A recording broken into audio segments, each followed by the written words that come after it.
నేను ఏడుస్తుంటే, పిచ్చోడిని ప్రభా, జ్ఞానశూన్యుని ప్రభా అని ఏడుస్తుంటే, నా రాజు నన్ను దగ్గరికి తీసి కన్నీరు తుడిచి ఈ మేధాశక్తి నా రాజు నాకు ఇచ్చాడు.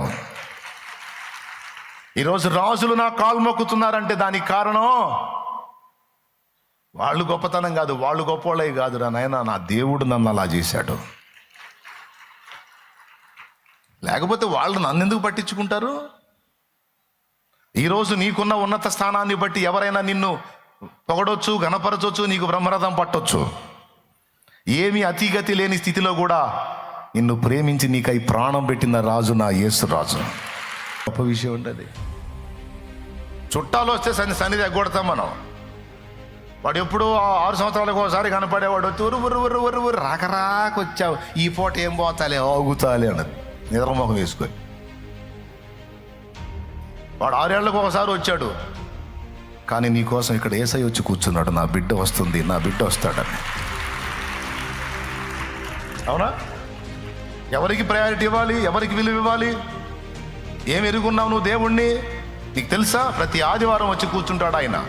ప్రార్థనా సమయం అందు వచ్చి కూర్చుంటాడు. కూర్చున్న ప్రతిసారి ఎటు చూస్తాడో తెలుసా? వచ్చిన వాళ్ళందరినీ చూసి సంతోషపడతాడు. ఇంకా రాని బిడ్డ వైపు చూస్తాడు. ఫలానా బిడ్డ రాలేదు, ఫలానా బిడ్డ రాలేదు, ఫలానా బిడ్డ రాలేదు, ఫలానా బిడ్డ రాలేదు. నీకు ఆ మనుషులు ఎక్కువ, నా దేవుడు ఎక్కువ? 2:30-3 గంటలు వచ్చి నీ కోసం చూసి చూసి చూసి వెళ్తాడు ఆయన. ఎంత మర్యాద, ఎంత అగౌరవం. కానీ అవేవి లక్ష్య పెట్టకుండా దేవునికి ప్రయారిటీ ఇచ్చారు కనుక వాళ్ళు ప్రపంచం మేధావులు అయ్యారు. వాళ్ళు పోయి 100 సంవత్సరాలైనా సరే వాళ్ళ గురించి ఈరోజు మనం మాట్లాడుకునే స్థాయిలో వాళ్ళు ఉన్నారంటే దేవునికి వాళ్ళు ఇచ్చిన మర్యాద, గౌరవం అది. దేవుని తర్వాతే ఎవడైనా ఏదైనా. నా దేవుని సమయం దేవునిదే, ఇంకా దానికి అడ్డొస్తే ఎవరిని లెక్క చేయననే పట్టుదల. ఎందుకు? దేవుణ్ణి ఎరుగున్నారు వాళ్ళు. ఆయన ఏంటో తెలుసు, ఆయన జ్ఞానం ఏంటో తెలుసు, ఆయన బలం ఏంటో తెలుసు.